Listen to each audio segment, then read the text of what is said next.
Hello बच्चा, I hope सब आप अच्छे से होंगे, अच्छे से तैयारी कर रहे होंगे। तो फर्स्ट पेपर आपने फर्स्ट जो लेक्चर था वो कंप्लीट कर लिया, जहाँ पे हमने प्रिपरेशन ऑफ अल्कोहल्स करी थी।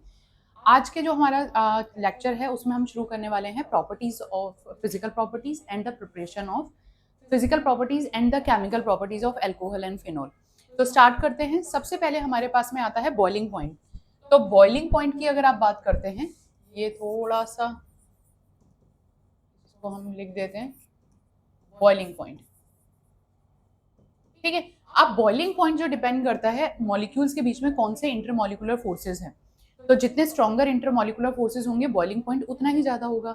जैसे कि आपके पास में जो इंटरमॉलिकुलर फोर्सेस हैं वो आपके पास में पोलर डाइपोल डाइपोल है, डाइपोल इंड्यूस्ड डाइपोल है, लंडन डिस्पर्जन फोर्सेस हैं और हाइड्रोजन बॉन्डिंग है। तो अगर आप अल्कोहल की बात करते हैं तो अल्कोहल में हाइड्रोजन बॉन्डिंग प्रेजेंट होती है। तो हाइड्रोजन बॉन्डिंग प्रेजेंट होगी तो सिंपल सी बात है, इसके जो इंटरमॉलिकुलर फोर्सेस होंगे वो काफी स्ट्रॉन्ग होंगे, जिसकी वजह से इनके बॉइलिंग पॉइंट ज्यादा होंगे। तो अगर आप सेम मॉलिकुलर मास वाले कंपाउंड को कंपेयर करें, जैसे कि ये तुम्हारे पास में आ गया हाइड्रोकार्बन, और हाइड्रोकार्बन में भी ये तुम्हारे पास में है प्रोपेन, ये हमारे पास में है प्रोपेन। प्रोपेन आपका नॉन पोलर कंपाउंड है। इसके बाद में ये वाला कंपाउंड हमारे पास में है मिथॉक्सी, मीथेन, ये ईथर है, और ये हमारे पास में है इथेनॉल। तो अगर आप अब इन तीनों कंपाउंड को कंपेयर करें तो ये वाला जो कंपाउंड है ये आपका नॉन पोलर है, यानी कि यहाँ पे जो आपके पास में है जो लंडन डिस्पर्जन फोर्सेस होंगे, या फिर जिसे आप वॉन्डरवॉल फोर्सेस भी कहते हैं, ये आपका है डाइपोल फोर्सेस। क्योंकि ये डाइपोलर है तो इसमें आपके पास में जो होंगे डाइपोल डाइपोल फोर्सेस होंगे यहाँ पे, और यहाँ पे आपके पास में हाइड्रोजन बॉन्डिंग होगी। तो हाइड्रोजन बॉन्डिंग जितनी ज्यादा होगी, हाइड्रोजन बॉन्डिंग ज्यादा होगी तो स्ट्रॉन्ग इंटरमॉलिकुलर फोर्सेस होंगे, तो जिसके कारण बॉइलिंग पॉइंट ज्यादा होंगे। तो अगर आप इनके बॉइलिंग पॉइंट को कंपेयर करें, ये जो कंपाउंड अगर आपको दिए हैं, तो इथेनॉल का बॉइलिंग पॉइंट सबसे ज्यादा, मिथॉक्सी मीथेन का उससे कम, और प्रोपेन का उससे कम। ऐसे ही अगर यहाँ पे एल्काइल हेलाइड आ जाता है तो फिर वो भी कम है, क्योंकि वो भी आपका पोलर कंपाउंड है, वहां पे हाइड्रोजन बॉन्डिंग प्रेजेंट नहीं है। अब आता है आपके पास में कि सिंपल आपके पास में हाइड्रोकार्बन अल्कोहल दिए हैं, और अल्कोहल में भी डिफरेंट डिफरेंट अल्कोहल के किस तरीके से होंगे। जैसे कि अगर मैं बात करूं, मेरे पास में मेथनॉल दिया है, उसके बाद में मेरे पास में आ गया इथेनॉल, इथेनॉल के बाद में मेरे पास में आ गया प्रोपेनॉल, और मुझे इनके बॉइलिंग पॉइंट कंपेयर करने हैं। तो ये डिपेंड करते हैं सरफेस एरिया पे। सरफेस एरिया जितना ज्यादा होगा आपका बॉइलिंग पॉइंट उतना बढ़ता चला जाएगा। जैसे कि कार्बन है, कार्बन के पास में केवल एक ही कार्बन है, फिर दो कार्बन हो गए तो लॉन्ग चेन बढ़ गई, यानी कि वॉन्डरवॉल फोर्सेस बढ़ गए, या नॉन पोलर पार्ट बढ़ गया। और यहाँ पे आपके थ्री कार्बन हो गए तो आपके वॉन्डरवॉल फोर्सेस और भी ज्यादा हो गए। तो सरफेस एरिया जितना बढ़ता चला जाएगा आपका बॉइलिंग पॉइंट उतना ही ज्यादा होता चला जाएगा। क्लियर? यानी कि बॉइलिंग पॉइंट सरफेस एरिया पे डिपेंड करता है, उसके अलावा इंटरमॉलिकुलर फोर्सेस पे तो डिपेंड करता ही करता है। अब आप बात करो, अगर आपको आइसोमर्स दिए हैं, आइसोमर्स में फॉर एग्जांपल मुझे दिया है C4H9OH, ठीक है, अल्कोहल है ये। अब इस अल्कोहल में मेरे पास में इसके कौन कौन से आइसोमर हो सकते हैं। C4H9OH का आपका ये प्राइमरी अल्कोहल है।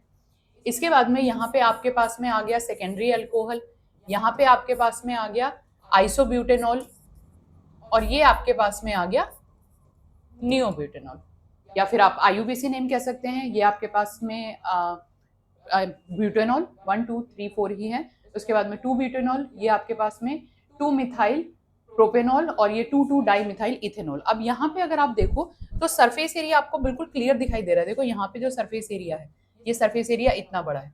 यहाँ पे आपका सेकेंडरी की वजह से सरफेस एरिया कम हो जाएगा, ये आइसो की वजह से सरफेस एरिया और कम हो गया, और यहाँ पे आपका सरफेस एरिया सबसे कम हो गया। यानी कि आपके अल्कोहल में जितनी ज्यादा ब्रांचिंग होगी, आप आइसोमर्स की बात करें तो डिफरेंट डिफरेंट आइसोमर्स में जितनी ज्यादा ब्रांचिंग होगी बॉइलिंग पॉइंट उतना ही कम होता चला जाएगा। तो अगर मैं यहाँ पे बॉइलिंग पॉइंट को कंपेयर करूं तो मेरे पास में जो बॉइलिंग पॉइंट का ऑर्डर आएगा, ये इसका सबसे ज्यादा, इसका उससे कम, और इसका सबसे कम। तो इस तरीके से हमारे पास में बॉइलिंग पॉइंट कंपेयर करने के लिए आ जाते हैं। सरफेस एरिया को देखते हुए, इंटरमॉलिकुलर फोर्सेस को देखते हुए डिफरेंट डिफरेंट आपको किस तरीके से दिए हैं, आप बॉइलिंग पॉइंट को कंपेयर कर सकते हैं। नेक्स्ट हमारे पास में आता है सॉल्युबिलिटी। सॉल्युबिलिटी डिपेंड करती है कि आप कौन से कंपाउंड को कौन से कंपाउंड में डिसॉल्व करें। जैसे कि आपको पता है like dissolve like, same type के जो कंपाउंड है अगर सेम टाइप के सॉल्वेंट में आप उसे डिसॉल्व करेंगे तो वो सॉल्युबल होंगे। जैसे कि अल्कोहल है, अल्कोहल में हाइड्रोजन बॉन्डिंग है, वाटर में भी हाइड्रोजन बॉन्डिंग है, तो ये दोनों आपस में सॉल्युबल होंगे। अब आप यहीं पे कोई नॉन पोलर कंपाउंड ले लो, प्रोपेन को आप वाटर में डिसॉल्व करने की कोशिश कर लो तो वो नहीं डिसॉल्व होगा, क्योंकि प्रोपेन आपका नॉन पोलर कंपाउंड है, वाटर आपका डाइपोलर कंपाउंड है, वो दोनों आपस में डिसॉल्व नहीं होंगे। तो ये चीज तो हमें क्लियर होगी कि अल्कोहल वाटर में सॉल्युबल होते हैं। यानी कि अगर आप बात करो कि अगर मैं मिथेनॉल की बात करूं और मिथेनॉल को मैं वाटर में डिसॉल्व करूं तो ये कंप्लीटली सॉल्युबल है, सॉल्युबल। अब मैं बात करूं कि मेरे को और कंपाउंड दिए हैं, जैसे कि मुझे इथेनॉल दे दिया, प्रोपेनॉल दे दिया, ब्यूटेनॉल दे दिया, पेंटेनॉल दे दिया, तो उस केस में सॉल्युबिलिटी का क्या फर्क होगा। अब आप ये देखो कि अगर मैं यहाँ पे इथेनॉल ले लूं, यहाँ पे मैं C2H5OH ले लूं इसमें, तो कार्बन पार्ट बड़ा हो गया। उसके बाद में अगर मैं CH3 CH2 CH2OH ले लूं तो आपका नॉन पोलर पार्ट बढ़ता जा रहा है इस तरीके से। ये आपके पास में नॉन पोलर पार्ट, तो नॉन पोलर पार्ट जितना आपका बड़ा होता जाएगा, यानी कि यहाँ पे non polar forces London dispersion forces लगते चले जाएंगे, तो नॉन पोलर पोलर में स्लाइड लेस सॉल्युबल होगा, यानी कि जैसे जैसे नंबर ऑफ कार्बन बढ़ते चले जाएंगे सॉल्युबिलिटी डिक्रीज होती चली जाएगी। तो यहाँ पे आपके पास में डिक्रीजेस, सॉल्युबिलिटी डिक्रीजेस। बट वहीं पे अगर आपका सरफेस एरिया जितना कम होगा तो सॉल्युबिलिटी उतनी ही ज्यादा होगी। सेम वही बात ले लेती हूँ कि मुझे दिया हुआ है C4H9OH, मुझे इसमें सॉल्युबिलिटी निकालनी है, तो सॉल्युबिलिटी निकालने के लिए सरफेस एरिया जितना कम होगा, क्योंकि इसमें जो OH वाला पार्ट होगा वो वाटर के साथ ज्यादा इंटरेक्ट कर पाएगा। तो यहाँ पे अगर आप सॉल्युबिलिटी की बात करते हैं तो आपका ये सबसे ज्यादा सॉल्युबल होगा, ये उससे कम सॉल्युबल होगा, और नॉर्मल ब्यूटेनॉल सबसे कम सॉल्युबल होगा। तो ये आ गया सॉल्युबिलिटी का फैक्टर। और जो वहां पे हमने पीछे पेज पे डिस्कस किया था वो था आपके पास में बॉइलिंग पॉइंट का फैक्टर। तो इस तरीके से आप बॉइलिंग पॉइंट और सॉल्युबिलिटी को डिस्कस कर सकते हैं। नेक्स्ट आपके पास में आता है कंप्लीट द फॉलोइंग। ये हमने लास्ट क्लास में क्वेश्चन किया था, यही आपको एक क्वेश्चन करना है, जैसे एक क्वेश्चन एग्जाम में आया हुआ है। आपको दिया हुआ है MECH2MgBr, यानी कि आपको जो कंपाउंड दिया है वो यहाँ पे मिथाइल CH2MgBr। आप इसकी किससे रिएक्शन कराओगे कि आपके पास में ये प्रोडक्ट बने। अब आपको पता है ग्रिग्नार्ड रिएजेंट की आप 3 तरीके से रिएक्शन करा सकते हो। आप मिथेनॉल के साथ रिएक्शन, मिथेनल के साथ में रिएक्शन कराते हो तो आपको प्राइमरी अल्कोहल मिलता है। अगर आप एल्डिहाइड के साथ रिएक्शन कराते हो तो सेकेंडरी अल्कोहल मिलता है, और अगर आप कीटोन के साथ रिएक्शन कराते हो तो आपको टर्शियरी अल्कोहल मिलता है। ठीक है, अब यहाँ पे 3 कार्बन ऑलरेडी है। MECH2 का मतलब है आपको दिया हुआ है CH3 CH2MgBr, Me for methyl, तो ये आपको दिया हुआ है। अब यहाँ पे कितने नंबर ऑफ कार्बन बढ़ गए हैं, यहाँ पे one number of carbon increase हुआ है, यानी कि आप इसकी रिएक्शन किससे करा दोगे, आप इसकी रिएक्शन करा दो मिथेनॉल से, HCHO, तो ये वाला पार्ट यहाँ पे आ जाएगा CH2OH, जो कि हमने लास्ट क्लास में पढ़ा भी था, आपको पता है ये यहाँ पे आएगा। तो जो आपका मिथाइल वाला पार्ट है वो यहाँ पे आके अटैच होगा, ये पाई बॉन्ड शिफ्ट होगा, आप उसका हाइड्रोलिसिस कराओगे, वर्कअप कराओगे, तो ये आपके पास में यहाँ पे कंपाउंड आ जाएगा। पर यहाँ पे आपके पास में H और H है, तो इसको मैं सिंपली कैसे लिख सकती हूँ, MECH2OH। पर यहाँ पे MECH2 ऑलरेडी 2 कार्बन वाला ग्रिग्नार्ड रिएजेंट दे रखा था, तो ये आपके पास में प्रोडक्ट बन जाएगा। इसके बाद में यहाँ पे MEMgBr, और ये आपको बताना है, और यहाँ पे आपके पास में सेकेंडरी अल्कोहल बन रहा है। अगर आप देखोगे तो सेकेंडरी अल्कोहल बन रहा है, एक मिथाइल तो यहाँ से आ गया हमारे पास में, ये मिथाइल ग्रुप यहाँ पे आ गया, यानी कि आप किसके साथ रिएक्शन कराओगे, आप इसकी रिएक्शन करा दो एसिटाल्डिहाइड के साथ में, CH3CHO के साथ में, तो आपको ये प्रोडक्ट मिल जाएगा। ऐसे ही एनसीईआरटी में इंटेक्स का क्वेश्चन दिया हुआ है कि अगर आपको ये प्रोडक्ट बनाना है,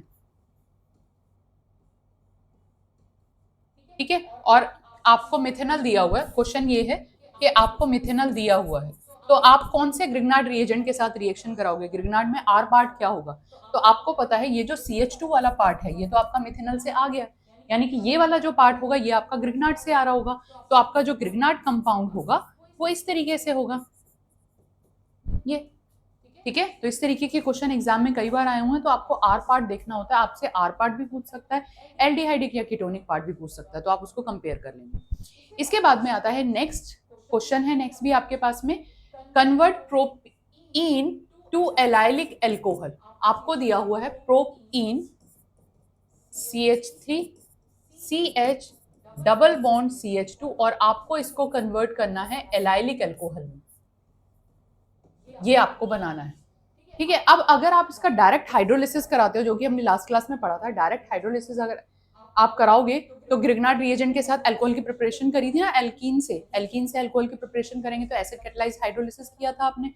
तो वहां पे या तो अगर आप यहाँ पे करोगे तो आप मार्करनिकॉफ रूल के अकॉर्डिंग रिएक्शन करोगे, OH यहाँ पे आएगा, H यहाँ पे आएगा, पहली चीज नहीं बन सकता, प्राइमरी अल्कोहल नहीं बनेगा।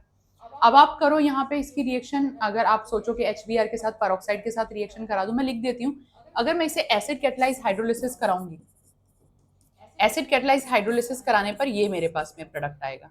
अगर मैं इसकी reaction HBr in presence of peroxide कराऊंगी तो मेरे पास में यहाँ पे ये पहले तो आपके पास में इधर Br आएगा और फिर इसकी रिएक्शन आप एक्वस KOH के साथ करा दोगे तो आपके पास में ये प्राइमरी अल्कोहल आ जाएगा। ये भी नहीं बनाना, हमें एलाइलिक अल्कोहल बनाना है। तो एलाइलिक अल्कोहल बनाने के लिए यानी कि हमारे पास में जो CH3 वाला पार्ट है हमें वहां पे कुछ करना पड़ेगा। तो अब हम क्या कर सकते हैं, यहाँ पे आप क्या करो, एक रिएक्शन बार बार मैंने कहा ना सारे चैप्टर इंटरकनेक्टेड हैं। आप जितने भी ऑर्गेनिक केमिस्ट्री के चैप्टर करते हैं ऐसे कभी नहीं होता कि आप एक चैप्टर पढ़ लो और दूसरा चैप्टर का उसमें यूज ना हो, बिल्कुल सारे चैप्टर्स का यूज होगा। अब यहाँ पे आपने एल्काइल हेलाइड में किया था, अगर आप इसका हेलोजिनेशन करा दो इन प्रेजेंस ऑफ सनलाइट, यानी कि अगर मैं इसकी रिएक्शन करा दूं आपकी HBr2 के साथ में इन प्रेजेंस ऑफ सनलाइट, तो आपको पता है फ्री रेडिकल सब्स्टिट्यूशन रिएक्शन होगी और फ्री रेडिकल सब्स्टिट्यूशन करके मोनोब्रोमिनेशन में करूंगी तो मेरे पास में एलाइलिक पोजीशन पे मोनोब्रोमिनेशन होगा, क्योंकि एलाइलिक फ्री रेडिकल स्टेबल होता है। तो एलाइलिक पोजीशन पे NCERT का क्वेश्चन भी था वहां पे, तो ये आपके पास में बना और फिर आप इसकी रिएक्शन एक्वस KOH के साथ करा दो। तो एक्वस KOH के साथ अगर आप रिएक्शन कराओगे तो आपके पास में न्यूक्लियोफिलिक सब्स्टिट्यूशन रिएक्शन होगी, आपके पास में Br की जगह OH आ जाएगा, तो एलाइलिक अल्कोहल बन गया।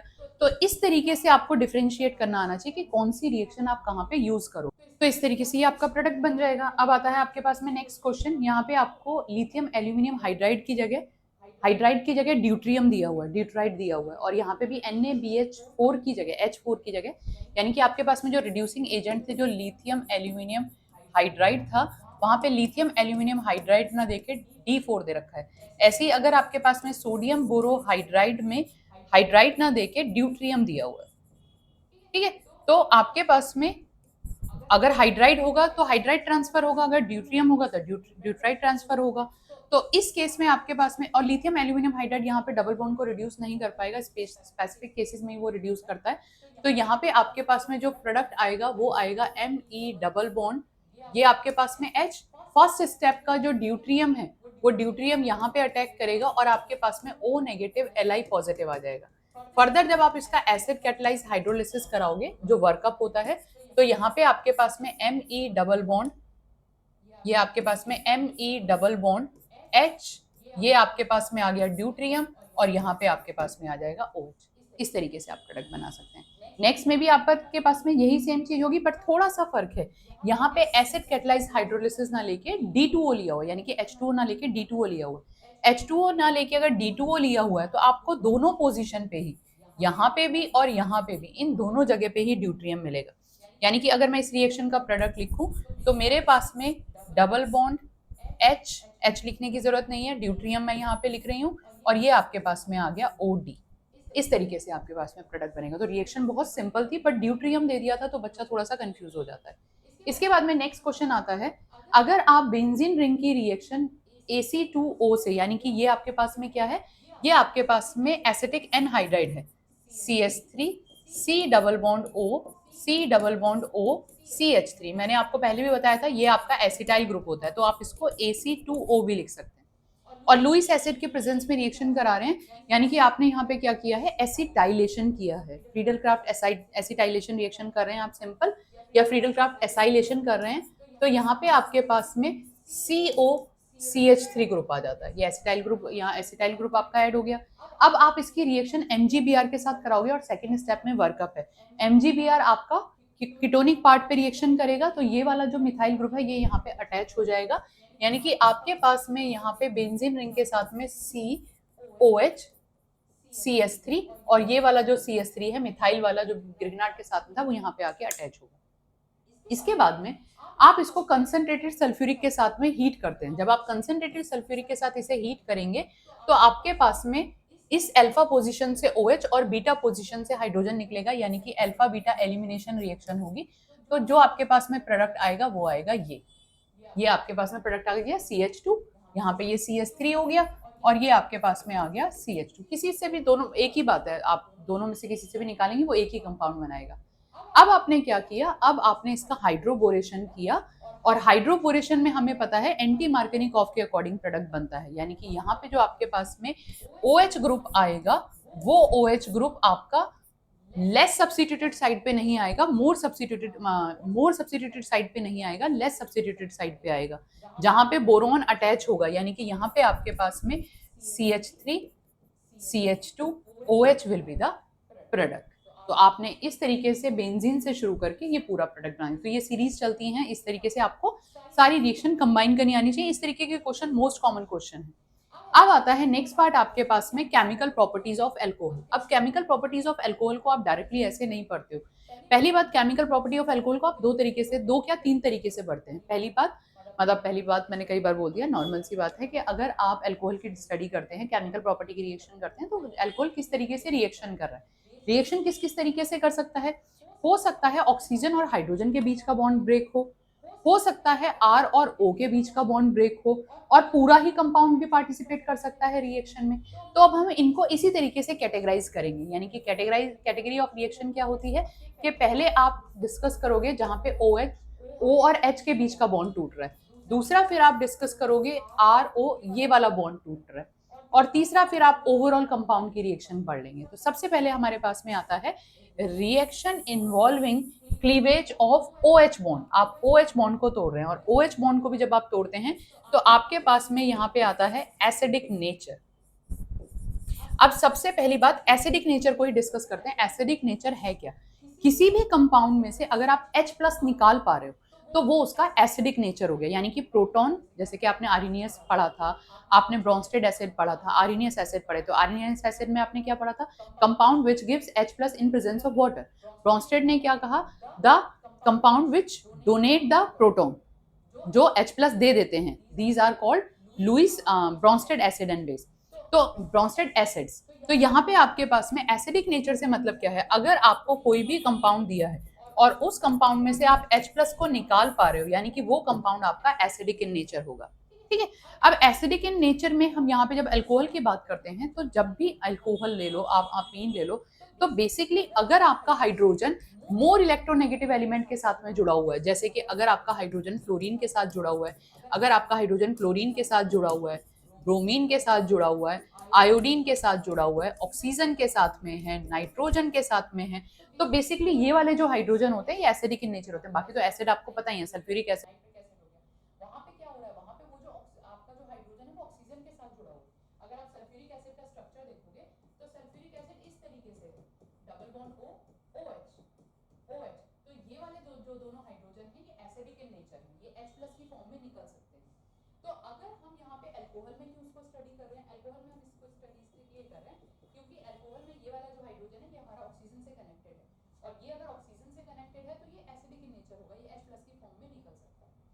ठीक है, अब यहाँ पे अगर हम एसिडिक नेचर को कंपेयर करते हैं तो एसिडिक नेचर हमारा 2-3 फैक्टर पे डिपेंड करता है, और हम सारे एसिडिक नेचर को यहाँ पे डिस्कस करेंगे। तो सबसे पहला हमारे पास में आता है +I effect decrease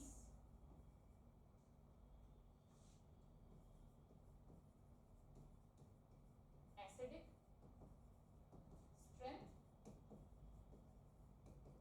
whereas +I effect increase acidic strength. तो जो आपका +I है वो एसिडिक स्ट्रेंथ डिक्रीज करता है, और -I जो है वो एसिडिक स्ट्रेंथ इंक्रीज करता है। रट लो, सारी किताबों में दे रखा है, सभी रट रहे हैं, नॉर्मल सी बात है।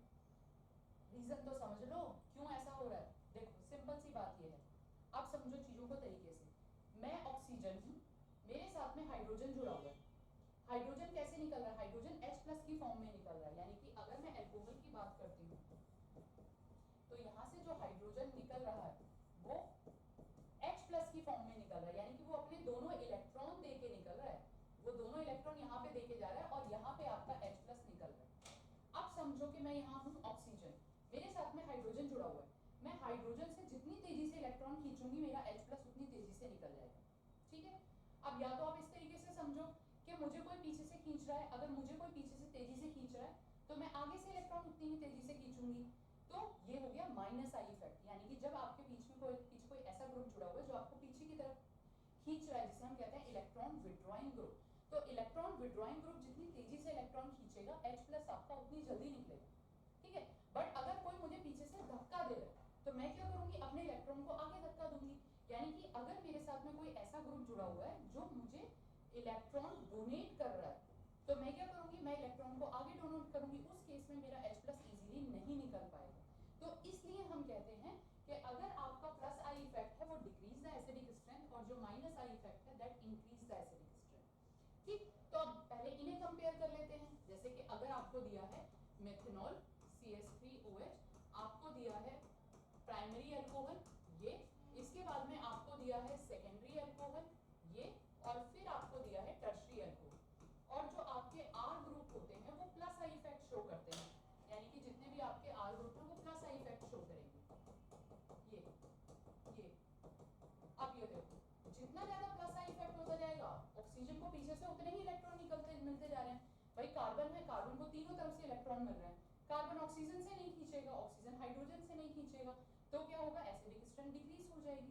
यानी कि अब आप इसको रट लो, जैसे आपको रटाया जाता है, तो रटने की क्या जरूरत है बेटा, समझ क्लियर दिख रहा है आपको, प्लस आई इफेक्ट है, इलेक्ट्रॉन पीछे से मिल रहे हैं, इलेक्ट्रॉन डोनेटिंग ग्रुप है। तो अगर इलेक्ट्रॉन पीछे से मिल रहे हैं तो वो ऑक्सीजन हाइड्रोजन से इलेक्ट्रॉन इजीली नहीं खींच पाएगा, तो एसिडिक स्ट्रेंथ आपकी मिथेनॉल की सबसे ज्यादा होगी, प्राइमरी की उससे कम, और टर्शरी की सबसे कम। ये आपके पास में आ गया यहाँ पे acidic strength of primary, secondary and tertiary alcohols. तो ये आपके पास में इस तरीके से आ गया। बट अगर आपने अल्कोहल में इलेक्ट्रॉन विड्रॉइंग ग्रुप लगा दिया, फॉर एग्जांपल नेक्स्ट मुझे दिया हुआ माइनस आई इफेक्ट मैंने लगा रखा है, जैसे मुझे मेरे पास में ये जो एग्जांपल था CH2OH, यहाँ पे हमने NO2 लगाया हुआ है ये, और यहाँ पे मैंने क्लोरीन लगा रखा है CH2OH। अब मैं इन दोनों में कंपेयर करने के लिए कहूँ, माइनस आई इफेक्ट है, क्लियर सी बात है, मुझे दिख रहा है। जो इससे पहले वाला पढ़ा था वो मेरे पास में प्लस आई इफेक्ट था, यहाँ पे हमने प्लस आई इफेक्ट का एग्जांपल लिया था, जो फर्स्ट एग्जांपल हमारे पास में आया था। सेकंड एग्जांपल हमारे पास में माइनस आई इफेक्ट का है। अब आप कहोगे अब कैसे करें, क्लोरीन भी इलेक्ट्रॉन विड्रॉइंग ग्रुप है और नाइट्रो भी इलेक्ट्रॉन विड्रॉइंग ग्रुप है, दोनों ही आपके मोर इलेक्ट्रोनेगेटिव एलिमेंट हैं। बट अगर आप NO2 को देखो तो नाइट्रोजन भी है और उसके साथ 2 ऑक्सीजन भी है, और आपको पहले ही पता है कि ऑक्सीजन इलेक्ट्रोनेगेटिव एलिमेंट है, फ्लोरीन हाईएस्ट इलेक्ट्रोनेगेटिव एलिमेंट है, उससे कम ऑक्सीजन हो गया, फिर आपका नाइट्रोजन हो गया। तो इस केस में नाइट्रोजन भी है और 2 ऑक्सीजन भी है, तो इसका माइनस आई इफेक्ट ज्यादा होगा क्लोरीन के कंपैरेटिवली, यानी कि इसकी एसिडिक स्ट्रेंथ जहां पे आपका नाइट्रो ग्रुप प्रेजेंट है उसकी एसिडिक स्ट्रेंथ क्लोरो वाले ग्रुप से ज्यादा होगी। तो इलेक्ट्रॉन विड्रॉइंग इफेक्ट कितना ज्यादा है, अब आप उसके अकॉर्डिंग कंपेयर करोगे, ठीक है। इसके बाद में आपके पास में आता है पोजीशन, आप इलेक्ट्रॉन विड्रॉइंग ग्रुप को कहां पे लगा रहे हो। जितना ज्यादा इलेक्ट्रॉन विड्रॉइंग ग्रुप पास में होगा, जैसे यहाँ पे फर्स्ट पोजीशन पे आ गया, यहाँ पे इसमें OH नहीं लिखा है, यहाँ पे ये आपका सेकंड पोजीशन पे आया है, और यहाँ पे ये आपका थर्ड पोजीशन पे आया है। तो जितनी ज्यादा गैप होता चला जाएगा आपका जो एसिडिक नेचर है वो उतना ही कम होता चला जाएगा। और ये सारी चीजें आप कार्बोक्सिलिक एसिड के लिए भी ऐसे ही स्टडी करोगे, तो आपको अलग से पढ़ने की जरूरत नहीं है। एसिडिक स्ट्रेंथ आप जहाँ पे भी पढ़ रहे हो वो आप हर जगह इसी तरीके से स्टडी करोगे, तो यहाँ पे आप पूरा डिटेल में पढ़ो। तो यहाँ पे अगर मैं एसिडिक स्ट्रेंथ को कंपेयर करूँ तो ये मेरे पास में सबसे ज्यादा होगा, इसका उससे कम होगा, यानी कि इलेक्ट्रॉन विड्रॉइंग ग्रुप की अगर पोजीशन बदलती जा रही है, वही कि अगर कोई मुझे पीछे से खींच रहा है, एकदम कोई मेरे पीछे लगा हुआ तो मैं एकदम गिर जाऊंगी, उससे पीछे से कोई खींच रहा है तो उतनी तेजी से नहीं होगा, और फिर उससे तेजी पीछे भी लगा हुआ है तो फिर आपका एसिडिक स्ट्रेंथ उतना ही कम होता चला जाएगा। इसके बाद में नेक्स्ट हमारे पास में आता है, आप pKa वैल्यू के अकॉर्डिंग कंपेयर करते हैं। pKa वैल्यू आपको पता है, pKa is inversely proportional to acidic strength, या फिर that is inverse of Ka। Ka जितना ज्यादा होगा pK उतना कम होगा, pKa जितना कम होगा एसिडिक स्ट्रेंथ उतनी ज्यादा होगी। तो अब आप क्वेश्चन में ये अधिकतर हर बच्चों के साथ हुआ होगा, एग्जाम में आपसे pKa पूछा होगा और आप कंपेयर कराओगे एसिडिक स्ट्रेंथ के तरह करा होगा, बिल्कुल आप में से अभी भी आप सोच लो कि जिन बच्चों ने पेपर दिया है अधिकतर बच्चे ये गलती करके आते हैं। तो बेटा pKa को अंडरलाइन कर लो, एसिडिक स्ट्रेंथ जितनी ज्यादा होगी pKa वैल्यू आपकी उतनी कम होगी। तो अब अगर मैं यहाँ पे बात करूँ, ये देखो आपको मिथेनॉल दे रखा है CH3OH, यहाँ पे आपको H2O दे रखा है और यहाँ पे आपको इथेनॉल दे इंपॉर्टेंट क्वेश्चन है, काफी अच्छा क्वेश्चन है ये। तो मतलब क्वेश्चन क्या टॉपिक है ये। तो यहाँ पे आपके पास में इसकी जो पीके वैल्यू 15.5 है, ये 15.7 है, और ये आपके पास में 15.9। जिसकी पीके वैल्यू कम है वो आपका मोर एसिडिक है, यानी कि मिथेनॉल और इथेनॉल में अगर मैं बात करूं तो मिथेनॉल की एसिडिक स्ट्रेंथ पीके वैल्यू दी हुई है, पीके वैल्यू कम है, पीके वैल्यू कम है तो ये मोर एसिडिक है, यानी कि ये ज्यादा एसिडिक है, इथेनॉल उससे कम एसिडिक है, क्योंकि इथेनॉल में प्लस आई इफेक्ट आ गया। ठीक है, तो प्लस आई इफेक्ट होने की वजह से उसकी एसिडिक स्ट्रेंथ H2O से कम हो गई है। अब आता है आपके पास में, अगर मैं कंपेयर करूं फिनॉल्स की, फिनॉल्स आर मोर एसिडिक और the less acidic then alcohol. तो यहाँ पे आप थोड़ा सा डिस्कस कर लेते हैं जरा, एसिडिक स्ट्रेंथ ऑफ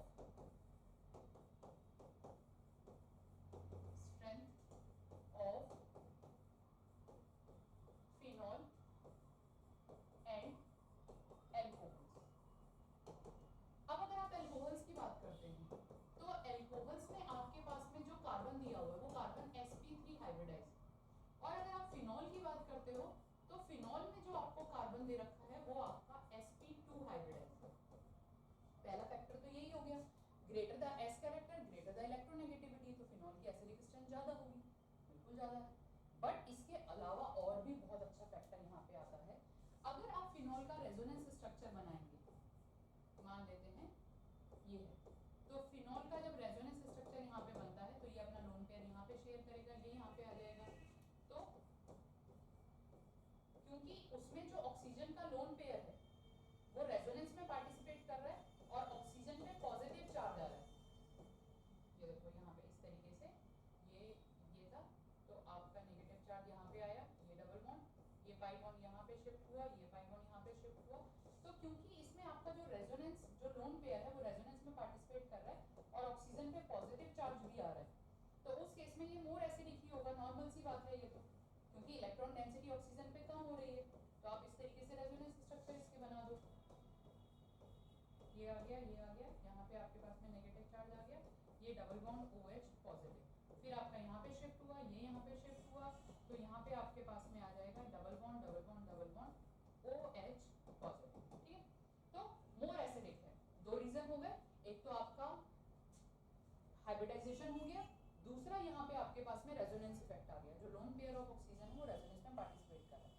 बट अगर आप एक फैक्टर और देखें, इसके अलावा भी आपके पास में एक और चीज है, क्या है, अगर आप फिनॉल में से, ये आपको फिनॉल दिया है, फिनॉल में से आप H+ को रिमूव करते हैं तो यहाँ पे फिनॉक्साइड आयन बनता है, इसे आप फिनॉक्साइड बोलते हैं। और अगर आप फिनॉक्साइड आयन का रेजोनेंस स्ट्रक्चर बनाएंगे, मैंने यहाँ पे फिनॉल के बनाए, फिनॉक्साइड आयन का भी मैं यहाँ पे ले लेती हूँ, मुझे ये फिनॉक्साइड आयन दिया था O नेगेटिव, 3 लोन पेयर होंगे यहाँ पे इस तरीके से, ये लोन पेयर यहाँ पे पार्टिसिपेट करेगा, ये पाई बॉन्ड यहाँ पे शिफ्ट होगा, तो आपके पास में यहाँ पे double bond double bond double bond O negative charge. आप देख रहे हो यहाँ पे जो फिनॉक्साइड आयन का मैंने रेजोनेंस स्ट्रक्चर बनाया, ऑक्सीजन पे पॉजिटिव चार्ज नहीं आया, ऑक्सीजन हाईली इलेक्ट्रोनेगेटिव एलिमेंट है, पॉजिटिव चार्ज को मजे से कैरी नहीं करेगा, परेशान होगा, भाई मैं बहुत घमंडी हूँ, मेरे को नंबर चाहिए क्लास में टॉप, मेरे नंबर हो गए कम, ऐसा नहीं हो चलेगा। तो ऑक्सीजन आपका हाईली इलेक्ट्रोनेगेटिव एलिमेंट है, पॉजिटिव चार्ज को इजीली कैरी नहीं करता, तो उस केस में क्या करेगा, भाई घमंडी है बिल्कुल नहीं करेगा। तो जब वो न्यूट्रल होगा तो वो ज्यादा स्टेबल होगा, यानी कि इन दोनों रेजोनेंस स्ट्रक्चर को अगर आप कंपेयर करो तो ये वाला रेजोनेंस स्ट्रक्चर ज्यादा स्टेबल है। आप इसके फिर आगे कंपेयर कर सकते हो, ये जितने भी आगे आएंगे वो वैसे ही चलते चले जाएंगे, जिसमें ऑक्सीजन पे पॉजिटिव चार्ज आएगा, यानी कि the resonance structure of phenoxide ion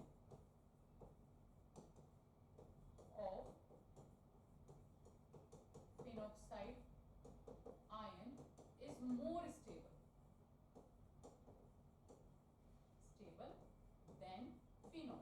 तो फिनॉल के कंपैरेटिवली फिनॉक्साइड आयन का जो रेजोनेंस स्ट्रक्चर आता है वो ज्यादा स्टेबल आता है, तो फिनॉल्स आपका मोर एसिडिक देन अल्कोहल होता है, यानी कि अगर आप यहाँ पे एसिडिक स्ट्रेंथ को कंपेयर करें तो acidic strength phenol are more acidic then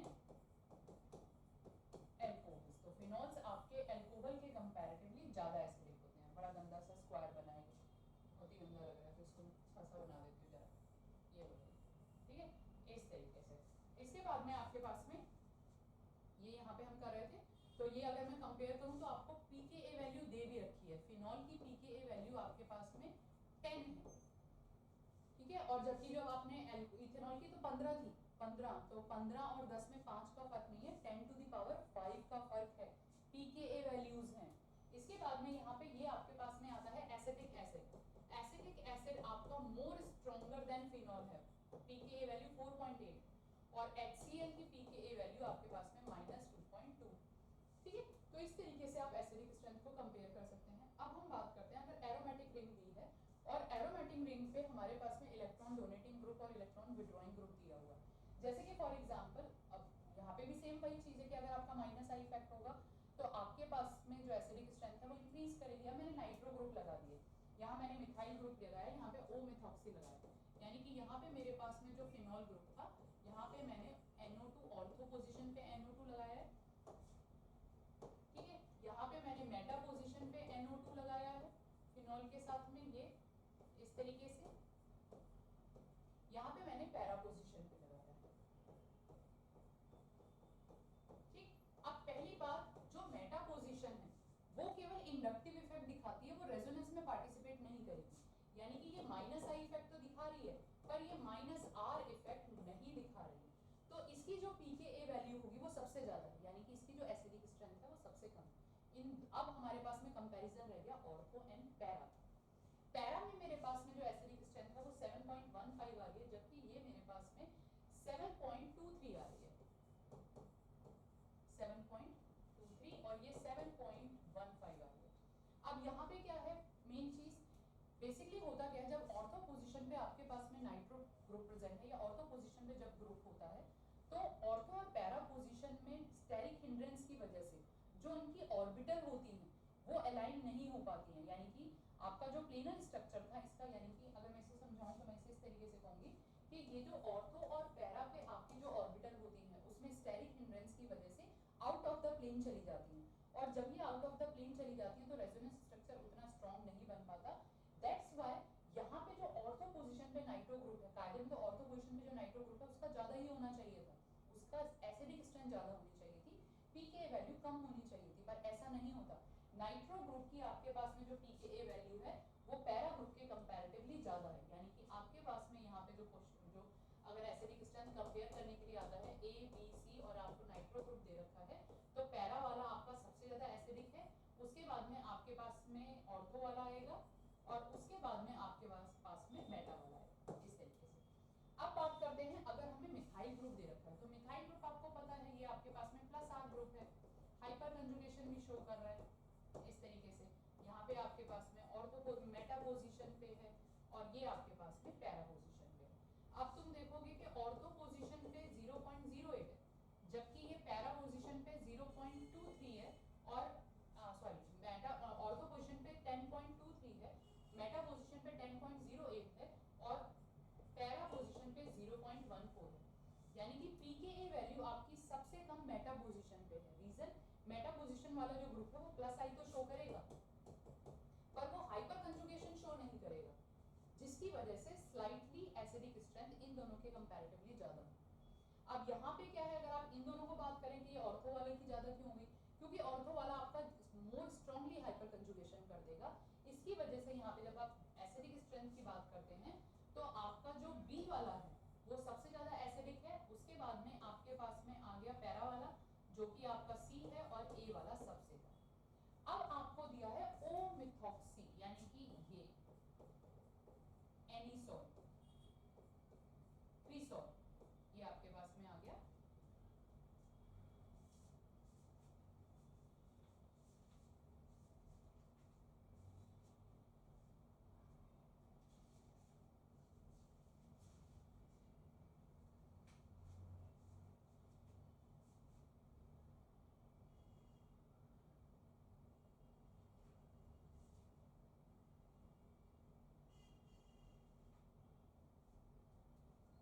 ये क्रिसोल था आपके पास में ऑर्थो क्रिसोल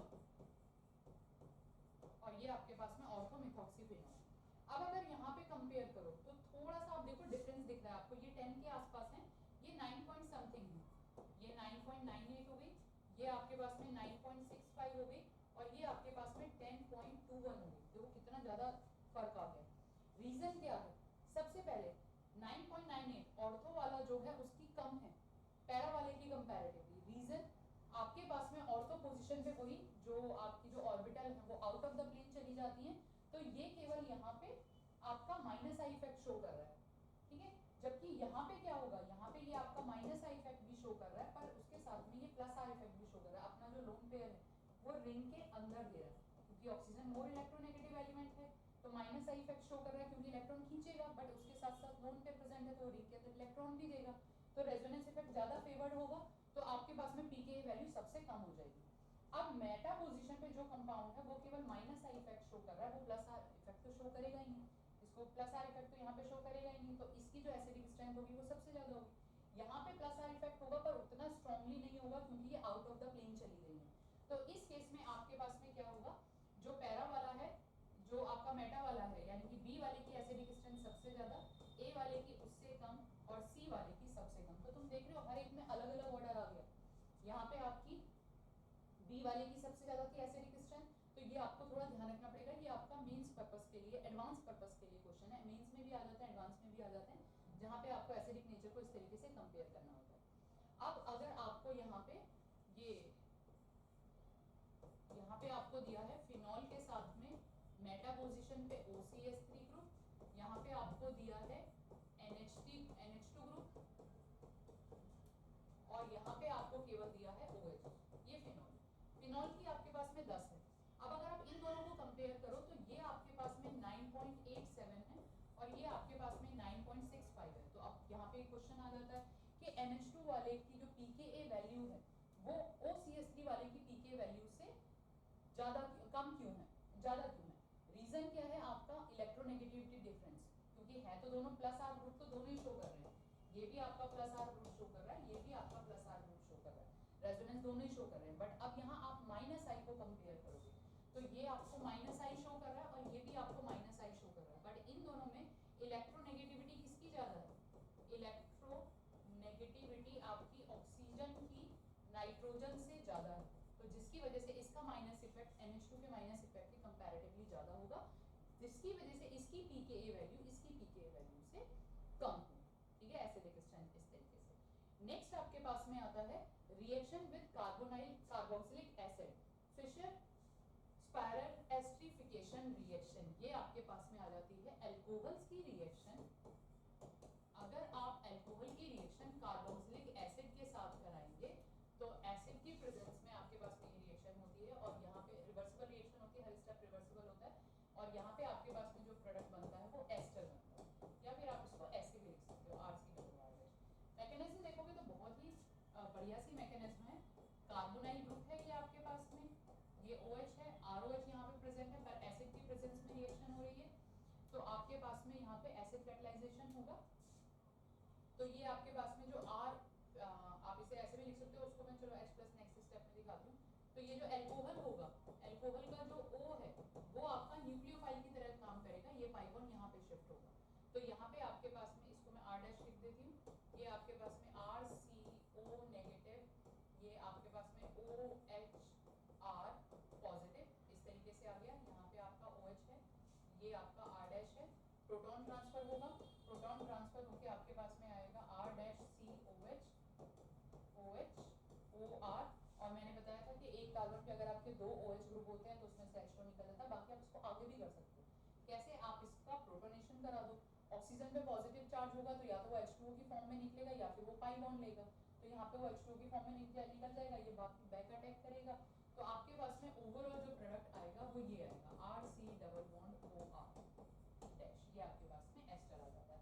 काफी अच्छी रिएक्शन है, काफी इंपॉर्टेंट रिएक्शन है, बहुत जगह हम इसे यूज करेंगे। इसके बाद में आपके पास में आता है, अगर इस फिशर एस्टरिफिकेशन रिएक्शन को मैं और क्लोराइड NN हाइड्राइड, यानी कि आप क्या कर रहे हो, अल्कोहल की रिएक्शन एसिड क्लोराइड के साथ में RC+OCl Cl, और Cl आपको पता है बहुत अच्छा लिविंग ग्रुप, यानी कि ये आपके पास में बहुत अच्छा लिविंग ग्रुप है, तो वही आप उसी तरीके से रिएक्शन कराएंगे। यहाँ पे भी आपके पास में एस्टर बनेगा, अगर मैं इसे R' ले रही हूँ RCOOR' और HCl आपका अलग हो जाएगा। अगर आप एसिडिक एनहाइड्राइड के साथ कराओगे, सारी ही एस्टरिफिकेशन रिएक्शन है, यहाँ पे आपने एसिडिक एनहाइड्राइड नेट के साथ में करा रहे हो RCOOCOR डैश, तो यहाँ पे जो आपके पास में कंपाउंड बनेगा RCOOR डैश प्लस RCOOH अलग हो जाएगा। तो ये साइड पे रखें। क्वेश्चन कई बार जब आप कन्वर्जन रिएक्शन करते हैं, जब आप चेंजेस करते हैं, तो ये काफी जगह वहाँ पे यूज होते हैं। नेक्स्ट आता है रिएक्शन विद ग्रिग्नार्ड रिएजेंट, और बहुत इंपॉर्टेंट है।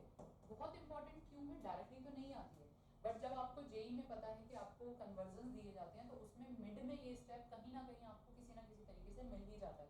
तो होता क्या है, ये मैंने आपको पहले भी बताया था कि अगर आप ग्रिग्नार्ड रिएजेंट की रिएक्शन करा रहे हो, ग्रिग्नार्ड रिएजेंट में अगर कहीं पे भी आपने एक्वस आपने ड्राई मीडियम लिया है तो ठीक है, बट अगर कहीं पे भी एसिडिक हाइड्रोजन प्रेजेंट है, तो पहले ग्रिग्नार्ड रिएजेंट क्या करेगा? उस एसिडिक हाइड्रोजन को लेगा। यानी कि अगर मेरे पास में RMgX दिया है और उसकी रिएक्शन में अल्कोहल के साथ कराती हूँ, तो ग्रिग्नार्ड रिएजेंट पहले प्रोटॉन को लेगा।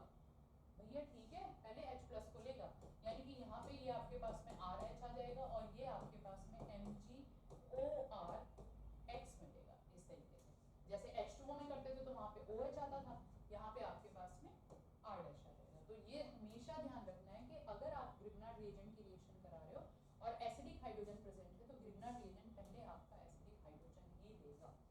ठीक, इसके बाद में आता है आपके पास में reaction involving the cleavage of CO bond. तो क्लीवेज ऑफ CO बॉन्ड हम करेंगे नेक्स्ट क्लास में। आज हमने किया क्लीवेज ऑफ OH।